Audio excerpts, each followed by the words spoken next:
They sent a lazy bride to shame the cowboy, but she built his ranch with her bare hands. The wagon lurched to a stop, and Claire stepped down into the dust, her worn boots hitting the ground with a thud that echoed her racing heart.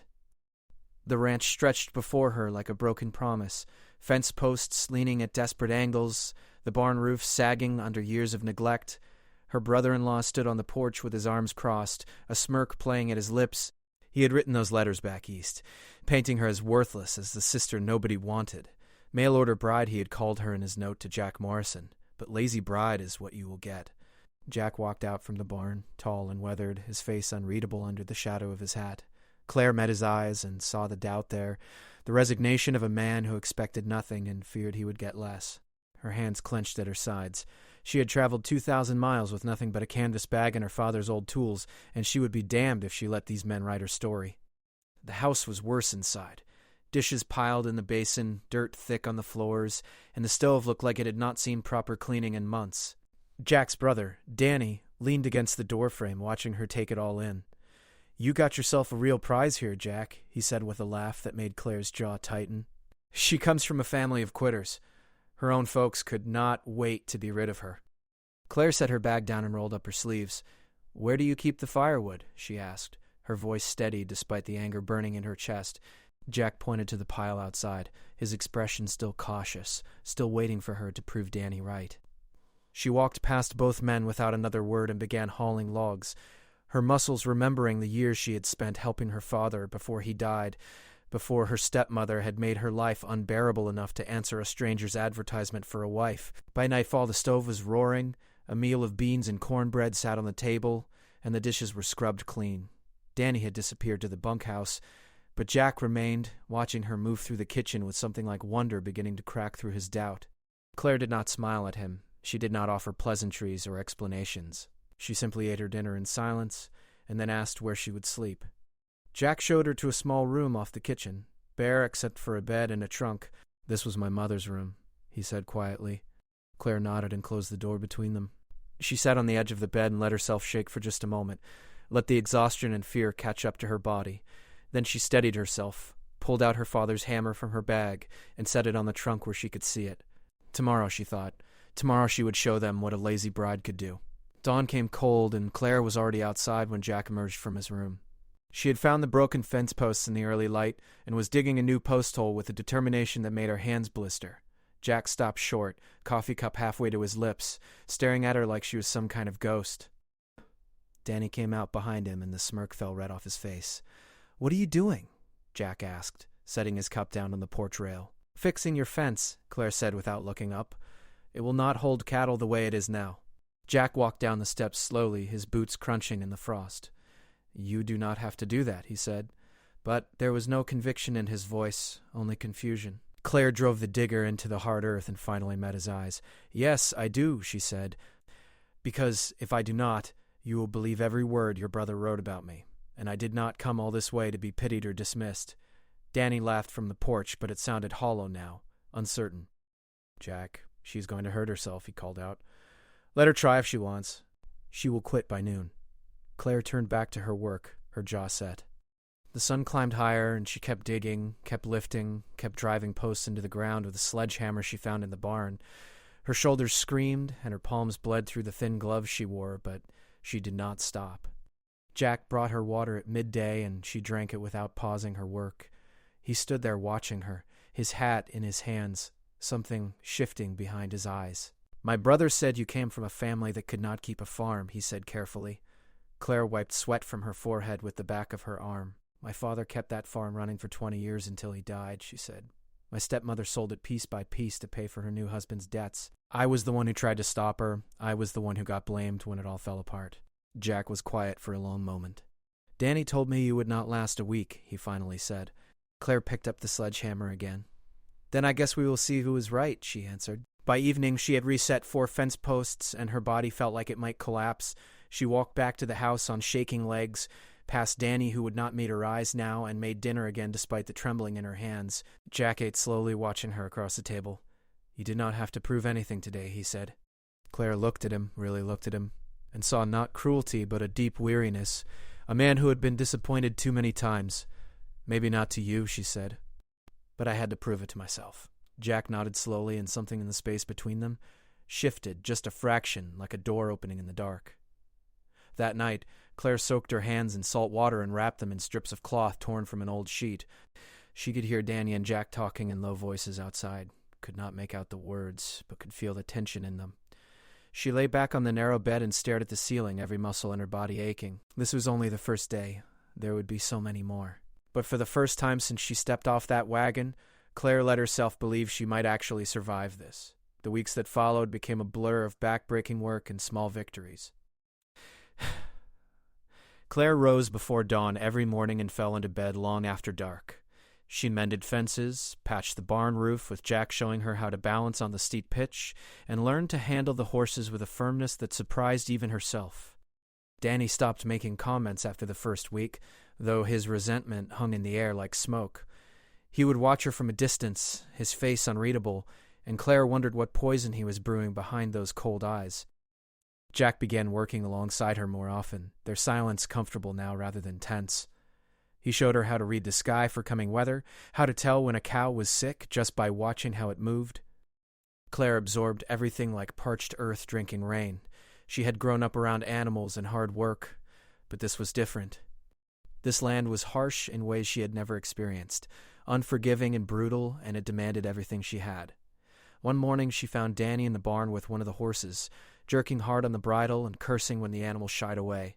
Claire stepped forward without thinking. "You are hurting him," she said. Danny spun around, his face flushed with anger. "You do not tell me how to handle livestock," he spat. "I have been doing this since before you were born." Claire held her ground. "Then you should know better," she said quietly. Danny took a step toward her, and for a moment Claire thought he might actually hit her. But Jack appeared in the barn doorway, his presence filling the space with an authority that made Danny freeze. "Danny, go check the south pasture," Jack said, his voice level but hard as iron. Danny's jaw worked, but he dropped the bridle and stalked past them both, his shoulder deliberately bumping into Claire as he went. Jack walked over to the horse and ran a gentle hand down its neck, calming it with soft words. Claire watched him, her heart still pounding. "I am sorry," she said. "I should not have interfered." Jack shook his head. "You were right to speak up," he said. "Danny has been getting rougher with the animals. I have noticed, but have not wanted to see it." Claire hesitated, then asked the question that had been building in her mind. "Why does he hate me so much?" Jack was quiet for a long time, his hand still on the horse. "Danny wanted this ranch to fail," he finally said. "Our father left it to me, not him. He thought if I could not make it work, I would sell and he would get his share. Then he could move to California like he has always wanted." Claire felt the pieces falling into place. "And then I showed up," she said, "and started making things better." Jack nodded. "You are proof that this place can be saved," he said, "and that is the last thing Danny wants to see." The knowledge sat heavy in Claire's stomach. She had escaped one hostile household only to land in another, but this time she was not going to be driven out. That afternoon she found the ranch ledger in Jack's study, dusty and half forgotten. The numbers told a story of slow decline, of cattle sold at loss, of debts mounting. Claire sat with the book for hours, her father's lessons in accounting coming back to her. By evening she had a list of questions and a few ideas forming. Jack came in as the sun was setting and found her bent over the desk, ink on her fingers. "What are you doing?" he asked. Claire looked up at him. "Trying to figure out how to save this place," she said. Jack pulled up a chair and sat beside her, close enough that she could smell the dust and leather on him. "Show me," he said simply. So Claire walked him through what she had found, the patterns of loss, the timing of bad decisions that maybe were not as accidental as they seemed. Jack's face grew darker as he listened, his hands clenching on the edge of the desk. "Danny has been managing the sales," he said quietly. "I trusted him to get us the best prices." Claire met his eyes. "I think you need to start handling that yourself," she said. Jack nodded slowly, the weight of betrayal settling over him. They sat together in the fading light, the ledger open between them, and Claire realized that something had changed. They were becoming partners in this fight, not just strangers bound by a hasty arrangement. That night Danny did not come to dinner. Claire made stew and biscuits while Jack sat at the table cleaning his rifle, the action methodical and somehow comforting. "You think he's going to make trouble?" Claire asked, setting a bowl in front of Jack. Jack looked up at her, his eyes tired but determined. "I think he already has been," he said, but now we know to watch for it. Claire sat down across from him and they ate in silence, the weight of what was coming hanging over them both. The next morning, Claire was in the chicken coop gathering eggs when she heard the shouting. She ran toward the house and found Jack and Danny in the yard, squared off like two bulls ready to charge. Danny's face was twisted with rage. "You believe her over me," he was yelling. "Some woman you barely know, and you are calling me a thief." Jack stood his ground, his voice cold. "The numbers do not lie, Danny. You have been underselling our cattle and pocketing the difference." Danny lunged forward and Jack caught him, the two of them grappling in the dirt. Claire dropped the egg basket and grabbed the shovel leaning against the barn. She did not want to use it, but she would if Danny pulled a weapon.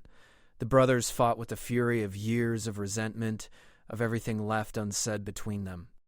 Finally, Jack got Danny pinned, his forearm across his brother's throat. "You have 1 hour to pack and leave," Jack said, breathing hard. "If I ever see you on my land again, I will have the sheriff here." Danny shoved Jack off and staggered to his feet, his lip bleeding. "You will fail without me," he snarled. "This place will fall apart, and that worthless bride of yours will not be able to stop it." Claire stepped forward then, the shovel still in her hands. "I am not worthless," she said, her voice ringing clear. "And this ranch will not fail." Danny spat blood into the dirt and looked between them, something mean and desperate in his eyes. "We will see about that," he said. An hour later, they watched Danny ride away, his belongings tied hastily to his saddle. Jack stood with his arms crossed, his face unreadable. Claire moved to stand beside him. "Are you all right?" she asked quietly. Jack let out a long breath. "He is my brother," he said, "but he has been poisoning this place for a long time. I should have seen it sooner."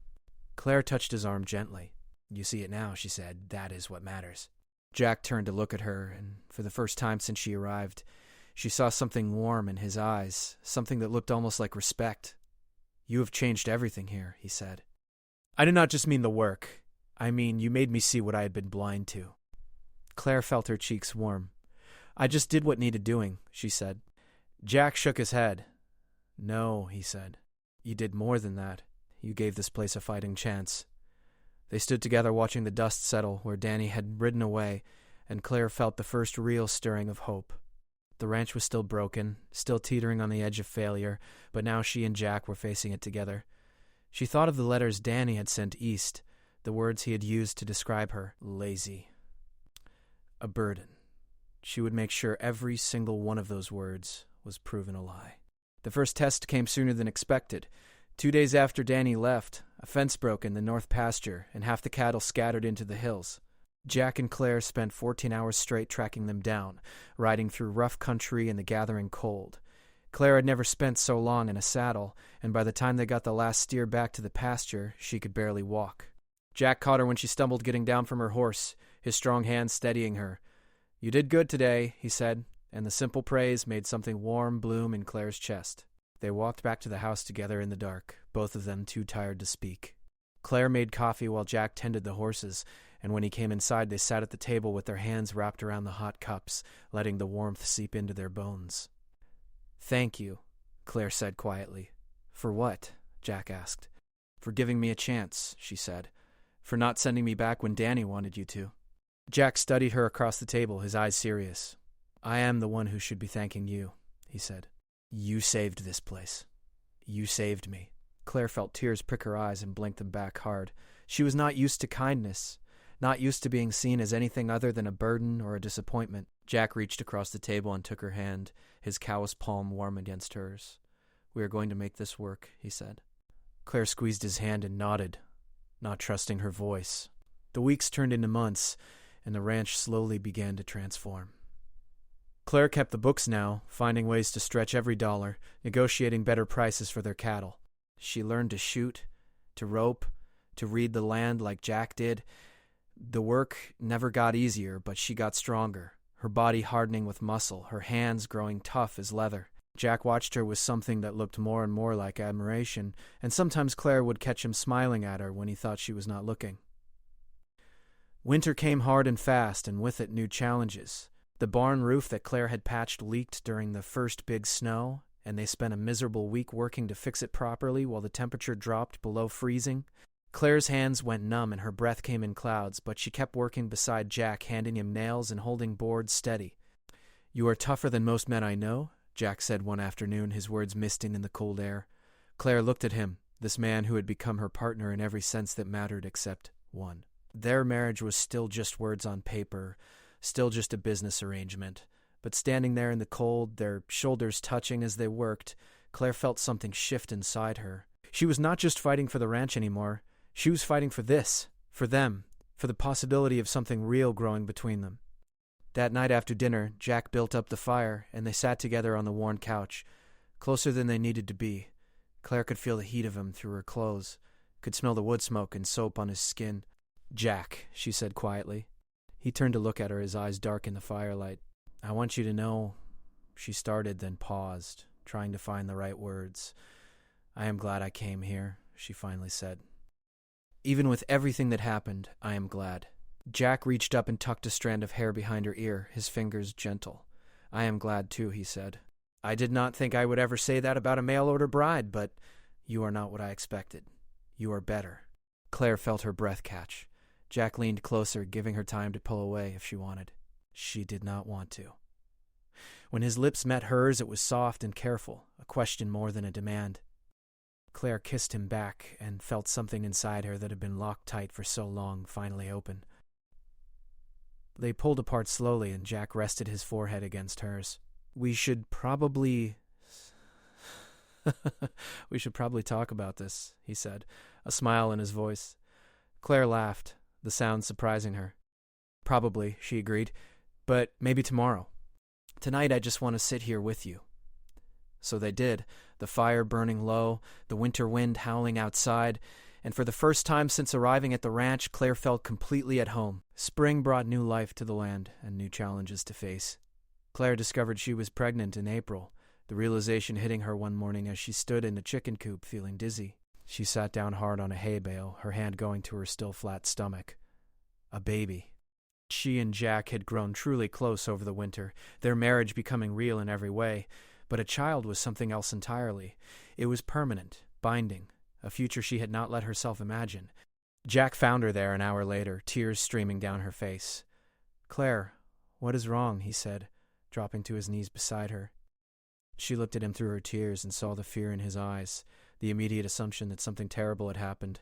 "I am pregnant," she said, and watched a dozen emotions cross his face in rapid succession.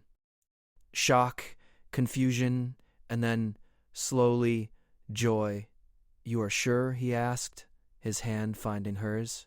Claire nodded. Jack pulled her into his arms and held her tight, his face buried in her hair. "That is wonderful," he said, his voice thick. "That is the best news I could imagine." Claire let herself cry against his shoulder, relief flooding through her. She had been so afraid he would see it as another burden, another mouth to feed when they were still fighting to keep the ranch afloat.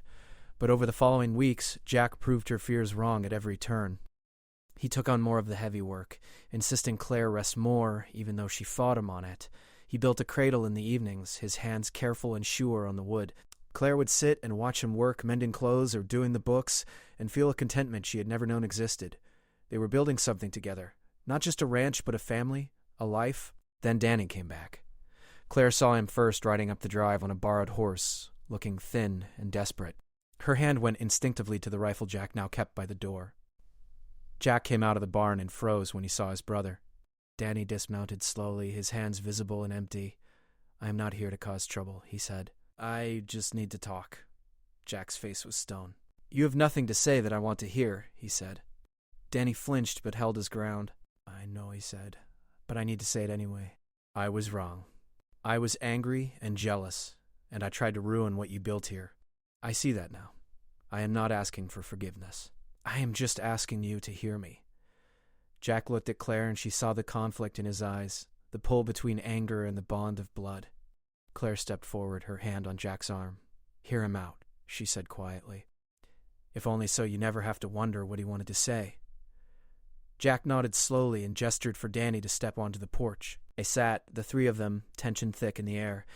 Danny looked at Claire, and there was something broken in his face. "I called you lazy," he said. "I said you would ruin him. I was wrong about everything. You saved this place. You saved my brother." Claire did not soften. "You tried to destroy us," she said. "You lied about me before you ever met me." Danny nodded, his head hanging. "I know," he said. "I have no excuse. I just wanted you to know I see what I did, and I am sorry." Jack stood up, his chair scraping loud against the porch boards. "You can be sorry," he said, "but you cannot stay here. You made your choice when you chose to steal from me and lie to hurt my wife." Danny stood too, nodding. "I understand," he said. He turned to leave, but Jack stopped him with a hand on his shoulder. "Danny," he said, his voice rough, "if you ever get yourself right, if you ever find a way to be the man you should have been, write to me. Maybe someday there can be something between us again, but not now." Danny's eyes were wet when he looked back at his brother. "Thank you," he said. Then he mounted his horse and rode away for the second time, and this time Claire thought it might actually be for good. Jack pulled Claire close as they watched Danny disappear down the road. She leaned into him, her hand on her growing belly. "Do you think we will see him again?" she asked. Jack kissed the top of her head. "I do not know," he said, "but either way, we will be all right." Claire believed him. They had fought through too much together to be broken now. The ranch was thriving, the cattle healthy, the debts slowly being paid down, and in a few months there would be a baby, a new Morrison, to carry on the legacy. Summer came hot and heavy, and Claire grew round with pregnancy. Jack hired 2 hands to help with the work, good men recommended by a neighbor. Claire managed the ranch accounts and kept the household running, her body slowing but her mind sharp as ever. She felt the baby kick and move inside her, a constant reminder of the future they were building. Jack would put his hand on her belly at night and talk to their child, telling stories about the land, about the ancestors who had worked it before them. The baby came in late August, a daughter with Claire's dark hair and Jack's steady eyes. They named her Grace, for the grace that had brought them together despite everything working against them. Claire held her daughter and looked at Jack, standing beside the bed, tears streaming down his weathered face, and thought about how far they had come. She had arrived as a supposed lazy bride, sent to shame a struggling cowboy, and instead she had found her strength, her purpose, and a love she never expected. The ranch prospered in the years that followed. Jack and Claire worked side by side, raising Grace and eventually 2 more children, building the land into something that could sustain them all. Neighbors who had once looked at them with doubt and pity now came asking for advice. Claire became known throughout the territory as a woman who could manage a ranch as well as any man, who could gentle a horse and balance a ledger with equal skill. Sometimes late at night, when the children were asleep and she and Jack sat on the porch watching the stars, Claire would think about those first days, the broken fences and the dirty house, Danny's contempt and Jack's doubt. She thought about the letters sent back east calling her worthless, meant to ensure she arrived with no hope and no dignity. But those letters had underestimated her, just as everyone always had. Jack would take her hand and squeeze it, and Claire would squeeze back, a silent conversation they had perfected over the years. They had built this together, brick by brick, fence post by fence post. She had arrived with nothing but her father's tools and her own determination, and she had proven that sometimes the hardest workers are the ones everyone calls lazy, and the strongest partnerships are the ones forged in fire and doubt. The ranch stood solid now under the stars, the barn roof straight, the fences strong, the cattle fat and healthy, and Claire sat beside her husband, her children sleeping safe inside, and knew that she had done exactly what she set out to do. She had built a life with her bare hands, and no one could ever take that away from her. The lazy bride had become the backbone of the ranch, and that was a story worth telling.